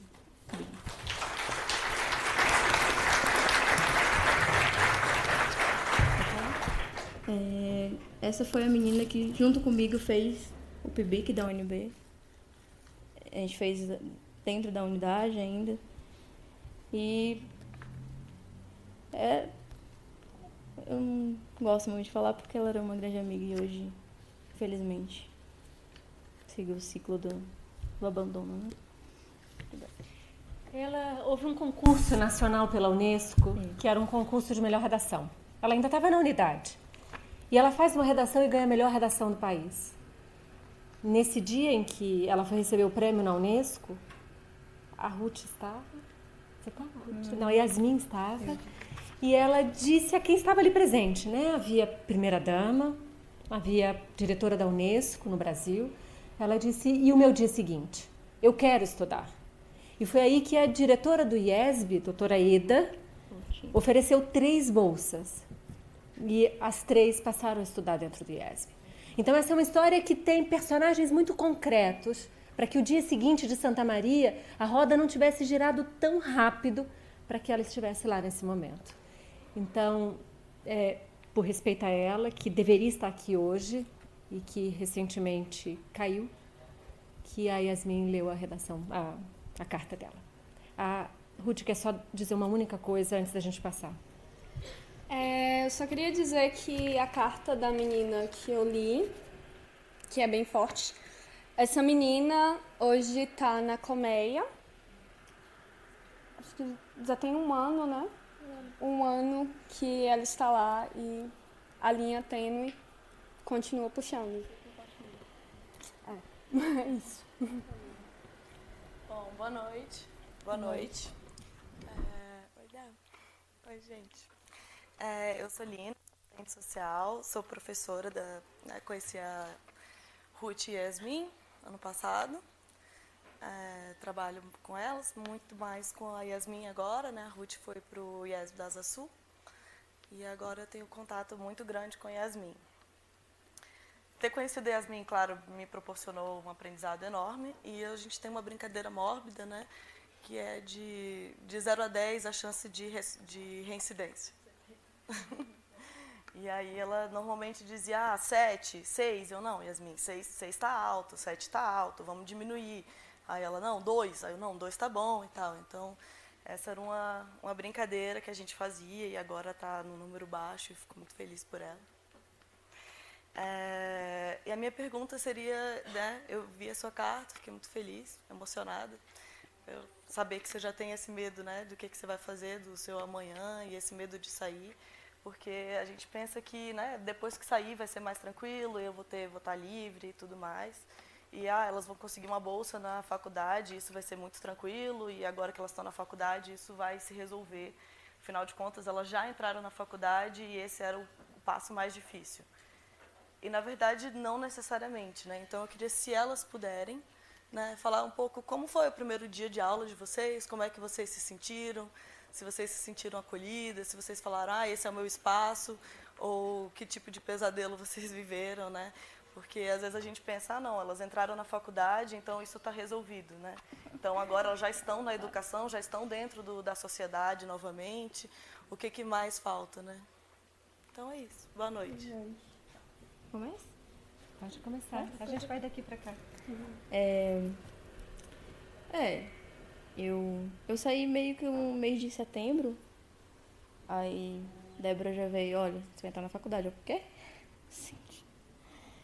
Eu não fiz muito bem o ensino médio, não foi aquele ensino médio de cadeia, né? Como foi o primeiro dia pra mim? Foi uma porcaria. Foi assustador. Foi até o dia que nós 3, eu, ela e Bia, a menina dessa carta, a gente se encontrou. Vamos pra faculdade, eita. Aí a gente se encontrou para as 3 entrarem juntas. Porque ninguém queria entrar sozinha, né? Vamos entrar juntas, né? Porque... Aí fomos pra aula, tudo, aí no final a gente se encontrou, as 3 com um olho desse tamanho, falando, cara, que é isso? Isso é insano, mano. E foi pesado. Foi, cara, isso aqui não é o nosso lugar. A gente saiu com aquilo, isso aqui não foi feito pra gente. Entendeu? E eu acho que a Bia, que é a menina dessa carta, ela refletiu bem isso. Ela entrou na faculdade, mas está presa. Então é só dar um estudo e tá tudo bem. E a violência que sofre em casa. E ela era sozinha. Mas respondendo a sua pergunta, o primeiro dia foi muito assustador. A gente teve um ensino dentro do sistema muito precário. Era professores, uns professores no começo que ficavam passando fração o dia inteiro. A gente achava que a gente era meio tapado. Então, até por parte de algumas pessoas não acreditavam na gente, então não investia educação na gente. Então a gente teve aquele déficit. Então, o primeiro dia de faculdade foi muito difícil. Foi coisa de chorar e de, meu Deus, eu não vou conseguir passar de um semestre aqui, não é o meu lugar. E a Bia acreditou que isso aqui não era o lugar dela. E hoje eu já levo, ainda choro, claro, né? Mas hoje eu já acredito que é o meu lugar, sim, é o lugar de cada menina desse relatório, tá? Dentro de uma faculdade. E hoje eu mando as minhas notas pra Débora, eu falo, olha, sei, mas é um presentinho, entendeu? Consegui passar o primeiro semestre, consegui passar o segundo. Hoje eu tô no quarto, terminando o quarto semestre. E as notas são todas 9, 8,5, 10, Só que não é só dar uma faculdade, né? Mas, assim, os primeiros dias foram muito sinistros. A gente realmente estava com aquele pensamento, não é o nosso lugar, mas hoje é o nosso lugar, sim. É o lugar da Bia. Um dia ela vai sair, é o lugar de cada menina. E é o lugar de todo mundo. É a faculdade, sim, tá? Eu queria acrescentar que nós, todos da sociedade, nós fomos criados numa cultura meritocrata. E por nós termos conseguido as bolsas, eu não sei da Yasmin, eu não sei da Bia, mas eu sinto e sentia mais antigamente, agora já aliviou um pouco, um pesar. Eu me sentia culpada por ter tido aquela oportunidade pelas pessoas que estão se esforçando não ter tido. E nos primeiros dias de aula, eu e a Yasmin nos sentíamos muito envergonhadas. Não dá para comparar um jovem, enfim, um aluno normal com uma pessoa que sofreu restrição de liberdade. Então, nós não tínhamos o mesmo papo, a mesma história, as mesmas experiências, o mesmo convívio, o mesmo ciclo de amigos, os mesmos gostos e por aí vai. E é isso. Eu acho que, independente de quem já tenha passado pelo sistema ou não, todo mundo na vida, assim, sofre muitas dores e sofre bastante trauma.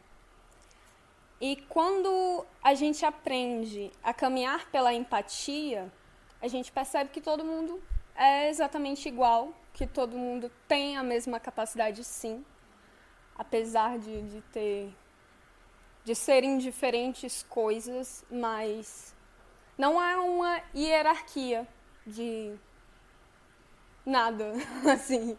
É realmente todo mundo do mesmo jeito. E é isso. E eu sou muito grata.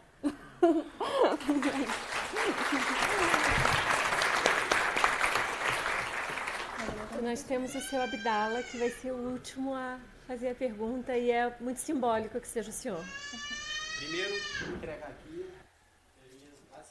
Estava esquecido lá, não sei se lembra. Lembra. Obrigada. Estou na cadeia, Débora. Bom. Já apareceu. Ok? Você se aproxima aqui. Pessoal, boa noite. Meu nome é Abdala. Eu acompanho essas jovens desde 2014, lá na unidade de Santa Maria.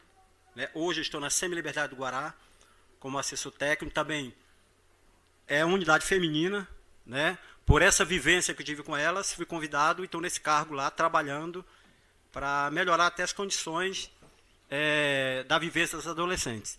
Eu estou extremamente nervoso, porque tanto Yasmin como Ruth, como Francilene, elas eram muito inteligentes, né? E a gente tinha aquela parceria. Eu acho que eu não fui demitido porque não descobriram, entendeu? Porque eu acho que é por isso que elas gostavam, que eu era o único masculino que entrava no molde feminino, era eu, né? E de vez em quando, dentro de um livro, elas mandavam cartinha para as colegas.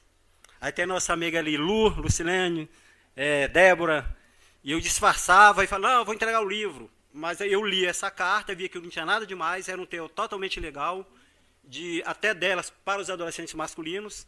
Então, eu era o único cara permitido na unidade que tinha esse acesso em fazer essa leitura. Acho que é por isso que elas me consideram pra caramba, né, não? Outra coisa, eu trouxe para elas aqui, porque eu tenho muita coisa que elas escreviam, por esse vínculo, muitas delas nunca tinham lido um livro, até por estar na rua, né? Eu desenvolvi um projeto de leitura que era bem uma coisa assim, bem rude, porque é um carrinho de ferro que eu transportava vários livros no sol, e às vezes elas ficavam muito tempo realmente trancadas dentro desses alojamentos. Não tinha televisão, né, porque a unidade foi construída sem estrutura para televisão, não tinha tomada. E eu, como nunca mexi com livro na minha vida, me dizia para essa missão e eu abracei, né? E logo em seguida teve a chegada da professora Débora, que somou, né? E é uma pessoa que é professora, tem uma luz maior realmente do que a minha. Eu tinha aquela humildade de tentar fazer com que elas lessem um gibi.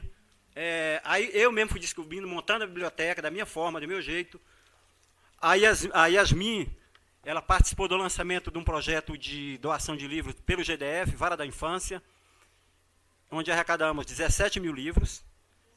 Esses livros ficaram lá no galpão na Secretaria da Criança, né, Maria Velônia? Ela sabe disso. E eu fiquei quase 2 meses separando esses livros. Digo para vocês, nunca fui formado em área nenhuma de literatura, nem de biblioteca, nem de nada, entendeu? Mas eu gosto muito do trabalho que eu fazia na unidade, com elas e com eles, e realmente deu resultado. Então, ela foi comigo, ela já era egressa, não estava mais no sistema, e a gente mantém contato até hoje, com todas elas e outras que estão sendo recentemente, né? Pedem conselho, Jaqueline lá testemunha também. Nós temos, inclusive, professora Débora, uma adolescente que foi liberada há pouco tempo, a Andressa, que ela chegou na unidade, ela tentou 2 vezes suicídio, ela se automutilava. Então, a gente orientou, com a ajuda da Jaqueline, das colegas, ela só lia Augusto Cury. Do nada ela começou a melhorar, né? Se transformou essa adolescente. E ela começou a fazer uma história, escrevia e me passava, e pedia papel, passava escondido, porque às vezes, dependendo da gestão, não pode, mas eu sempre dava um jeito de passar alguma coisa para elas para realizar o trabalho. A caneta não pode passar porque vai espetar uma a outra. Aí tivemos a excelente ideia da professora Débora de colocar um canudinho flexível que ela trouxe de algum país, não sei se foi algum país, e ajudou muito, porque depois que ela saiu da unidade, eu falei, e agora o que eu vou fazer? Criamos aquele tubinho de soro que se aplica, cortava e botava dentro da bombinha da caneta, para poder passar para os adolescentes e adolescentes fazerem o trabalho, para me entregarem o restante da redação, né? E numa dessas, a gente faz esse trabalho de passar papel, aí alguns colegas, essa menina está com muito papel, está com excesso. Ela me entregou uma história dela com outra história, e me pediu para entregar para Augusto Cury. Falei, caramba, e agora? O que eu vou fazer? Nem conheço Augusto Cury. Entrei no Face, 200 milhões de seguidores. O cara não sabe nem quem eu sou. Eu falei, já era, como é que eu vou falar isso para essa menina? Aí eu conversei numa inspeção da juíza lá na unidade, da doutora Lavínia, e ela me perguntou a respeito como estava a evolução da adolescente, coisa e tal, que eu tenho muito contato com elas, a gente fica de segunda a sexta dentro do módulo. E eu falei para ela que ele evoluiu muito com essa leitura, coisa e tal, e que ela me entregou essa história e contei a situação para ela. Ela falou, Abdala, você me colocou na sinuca de bica, nem eu sei como vou fazer para entregar isso para o Augusto Cury, mas deixa comigo, vai para o processo dela, e pode ser que ajude na medida, né? Legal. Aí eu estava 2 meses na biblioteca recentemente com CAPES no encerramento da atividade, e todas as internas, as sentenciadas, e recebi no WhatsApp da assessora da Vara da Infância um comunicado da doutora Lavínia abraçada com o Augusto Cury. Entendeu? Falou, ó, transmita para a Andressa que eu consegui falar com o Augusto Cury e que a história dela ele já leu. E lá embaixo ela falou assim, e agora eu queria que você pegasse com ela uma autorização por escrito, porque no próximo livro dele ela vai publicar a história dela.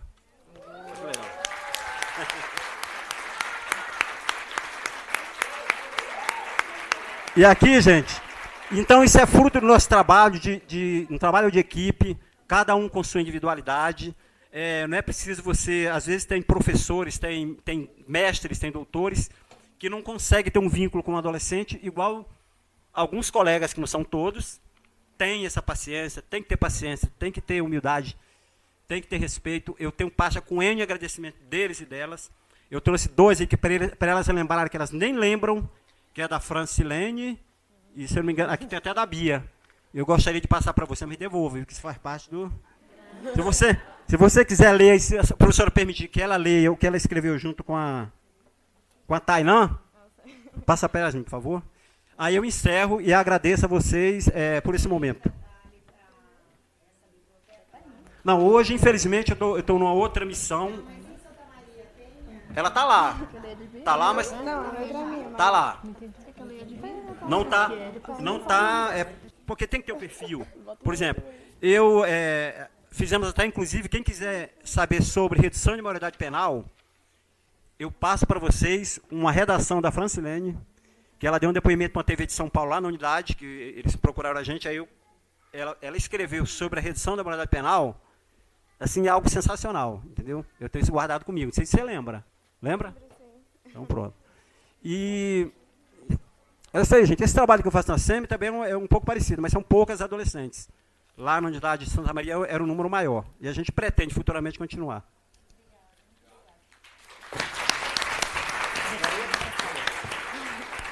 Gente, antes de encerrar, eu vou passar para elas falarem a palavra final. Eu só queria dizer à doutora Ivelônia que a ANIS, com o Ministério de Direitos Humanos, está absolutamente à sua disposição com esse relatório para fazermos o que a senhora considerar que for importante, exatamente como o Fábio também mencionou.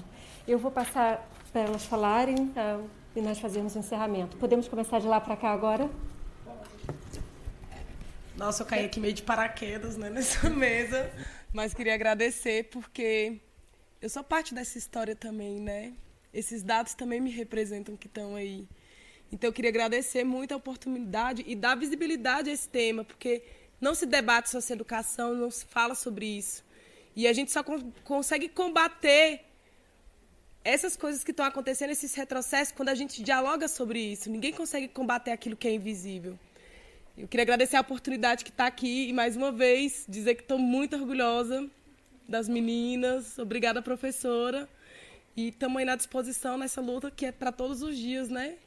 E que em breve a gente possa ver mais aqui, talvez esse auditório cheio de adolescentes, egressos, que estejam na universidade, porque aqui que é o lugar deles também. Obrigada, gente.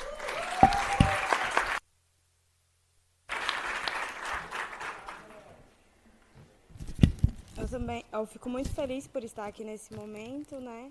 Compartilhando um pouco da minha história com vocês. Muitas pessoas não acreditaram em mim, né? Mas eu estou aí tentando, né?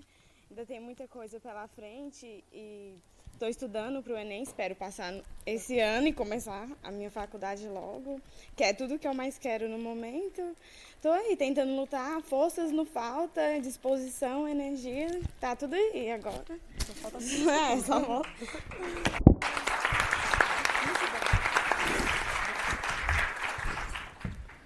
Eu só quero agradecer a presença de todo mundo aqui, agradecer a Débora por tudo que você é e que você faz, agradecer as meninas da Anis, que são lindas, agradecer aquela gente bem ali, aquela buchudinha bem ali, que ela é maravilhosa, agradecer ao Abdalinha. E agradecer a todo mundo que está na luta aí contra a maioridade penal, que não faz sentido nenhum. E é isso, gente. Obrigada.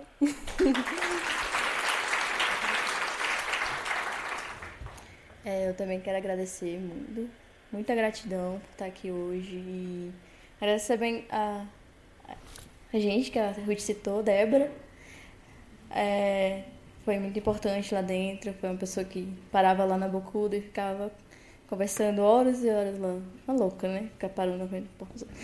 E a Abdala, claro, a Dona Lu, que tá ali, também fez parte. E a Anis, a Débora, a minha professora hoje, Lina, hoje é minha professora, o William. É uma rede que sem eles talvez a gente não estaria aqui, sem eles ou estaria, mas seria bem mais difícil, né? E eu só tenho a agradecer e que esse assunto não caia no esquecimento.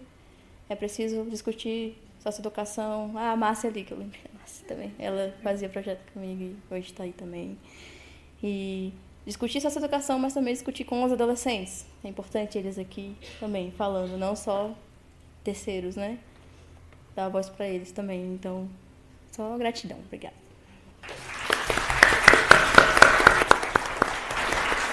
Eu agradeço a todas vocês e antes de encerrar esse evento, eu queria dizer que nós estamos à inteira disposição para juntas irmos ao Senado, à Câmara, para apresentar os resultados, apresentar essas vozes que estão aqui. E é isso, agradeço muito por terem vindo e terem suportado o calor. Até a próxima.